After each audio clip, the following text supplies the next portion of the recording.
Johnson Johnson হলো একটি Chinese motorcycle manufacture company. আর এই জনসনের অন্যতম বাইকগুলো হলো জনসন সাইক্লোন RC250। বাইকটির মনোমুগ্ধকর ডিজাইন আপনার নজর বাইকটিতে আটকাতে বাধ্য করবে।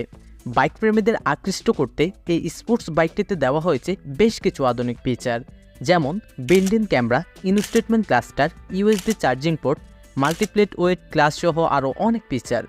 বাইকটি ইতিমধ্যেই বাংলাদেশে চলে এসেছে, এখন শুধু রোড পারমিশনের অপেক্ষায়। আজকের ভিডিওতে আমি আপনাদেরকে জানানোর চেষ্টা করব বাইকটি বাংলাদেশে অফিসিয়ালি কবে লঞ্চ করা হবে এবং বাইকটি বাংলাদেশে লঞ্চ হওয়ার পর বাইকটির প্রাইস কত হতে পারে। তাই এই বাইকটি সম্পর্কে বিস্তারিত জানতে আজকের ভিডিওটি সম্পূর্ণ দেখুন।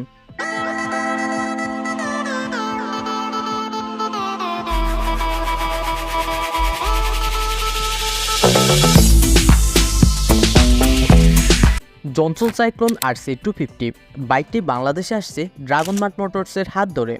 আর এই ব্র্যান্ডটি বাংলাদেশের জন্য নতুন একটি ব্র্যান্ড। চাইনিজ ব্র্যান্ডের বাইকগুলোর প্রতি বাংলাদেশের মানুষের আস্থা অনেক কম, যার উল্লেখযোগ্য অনেকগুলো কারণ রয়েছে যা প্রায় সবারই জানা।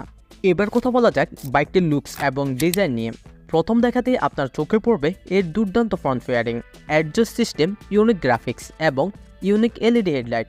ডিজাইনের দিক থেকে প্রশংসা করার মতো একটি বাইক। হেডলাইট, টেল লাইট ও টার্ন ইন্ডিকেটরগুলো থাকছে সম্পূর্ণ LED ডিজিটাল সেটআপে। বাইকটির ফ্রন্ট ফেয়ারিং দেখতে মাস্কিউলার এবং রাজকীয়, যা বাইকটিকে গর্জিয়াস লুকিং করছে। বাইকটির হেডলাইটের উপর রয়েছে একটি বিল্ট-ইন ক্যামেরা এবং লুকিং গ্লাসে দেওয়া হয়েছে কাওয়াসাকি নিনজা ZX-10R এর মিরর। যাই হোক, বাইকটিতে ইঞ্জিন হিসেবে ব্যবহার করা হয়েছে single cylinder 250cc FI engine. এই ইঞ্জিনটি ম্যাক্স পাওয়ার প্রডিউস করে 28.8 bhp এবং ম্যাক্স টর্ক প্রডিউস করে 29.2 নিউটন-মিটার। এই পাওয়ারফুল ট্রান্সমিশনের জন্য বাইকটিতে দেওয়া হয়েছে 6 স্পিড গিয়ারবক্স ও সাথে থাকবে স্লিপার ক্লাস। এই ইঞ্জিনটি সর্বোচ্চ গতি তুলতে পারে 155 থেকে 160 কিলোমিটার প্রতি ঘন্টায়। এই গতি কন্ট্রোল করার জন্য বাইকটিতে দেওয়া হয়েছে সিঙ্গেল চ্যানেল ABS, যা আপনাকে অনেকটাই সেফটি দিবে। বাইকটির ফ্রন্টে সাসপেনশন হিসেবে পেয়ে যাবেন KYB ইনভার্টেড সাসপেনশন এবং বাইকটির সামনের চাকায় দেওয়া হয়েছে 17 ইঞ্চি অ্যালোরিংয়ের সাথে 110/70 সেকশনের টিউবলেস টায়ার এবং সাথে থাকবে ডিস্ক ব্রেক। বাইকটির রেয়ারে দেওয়া হয়েছে মনোশক সাসপেনশন এবং পেছনের চাকায় দেওয়া হয়েছে 17 ইঞ্চি অ্যালোরিংয়ের সাথে 140/60 সেকশনের টিউবলেস টায়ার এবং সাথে থাকবে ডিস্ক ব্রেক। স্টার্টিং মেথড হিসেবে বাইকটিতে দেওয়া হয়েছে ইলেকট্রিক, এখানে দেওয়া হয়নি কোনো কিকার অপশন।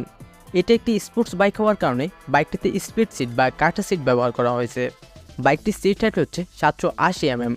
আপনার উচ্চতা যদি 5 ফিট 5 ইঞ্চির উপরে হয় তাহলে আপনি বাইকটি অনায়াসে রাইড করতে পারবেন।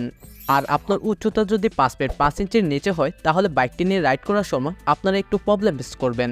আর আপনি যদি একজন এক্সপার্ট রাইডার হয়ে থাকেন তাহলে তো কোনো কথাই নেই। বাইকটির গ্রাউন্ড ক্লিয়ারেন্স হচ্ছে 140 mm। বাইকটির গ্রাউন্ড ক্লিয়ারেন্স যদি আরেকটু বেশি হতো তাহলে আরও বেটার হতো। বাইকটিতে ব্যবহার করা হয়েছে full digital instrument meter console. এই মিটার কনসোলে থাকছে USB চার্জিং পোর্ট এবং ফিচার হিসেবে থাকছে speedometer, odometer, tachometer, tripmeter, fuel indicator সহ আরও অনেক গুরুত্বপূর্ণ ফিচার। বাইকটির ফুয়েল ট্যাঙ্ক ক্যাপাসিটি হচ্ছে 13 লিটার। বাইকটি থেকে আপনার মাইলেজ পেয়ে যাবে 30 থেকে 35 কিলোমিটার প্রতি লিটারে। এই বাইকটি আপনারা 3টি কালারে পেয়ে যাবেন। এখন কথা হলো বাইকটি বাংলাদেশে অফিসিয়ালি লঞ্চ হলে বাইকটির প্রাইস কত হতে পারে। এই বাইকটি বাংলাদেশে অফিসিয়ালি লঞ্চ হলে বাইকটির আনুমানিক মূল্য হতে পারে 4,50,000 থেকে 4,60,000 টাকার মধ্যে। বাইকটির প্রাইস এরকম হলে কেমন হয়, আপনার মূল্যবান মতামতটি জানাবেন কমেন্ট বক্সে। আজকের ভিডিওটি এ পর্যন্তই। ভিডিওটি যদি আপনাদের কাছে ভালো লাগে তাহলে ভিডিওতে একটি লাইক দিবেন এবং আমাদের পরবর্তী ভিডিও পাওয়ার জন্য আমাদের চ্যানেলটা সাবস্ক্রাইব করে আমাদের পাশে থাকবেন। আল্লাহ হাফেজ।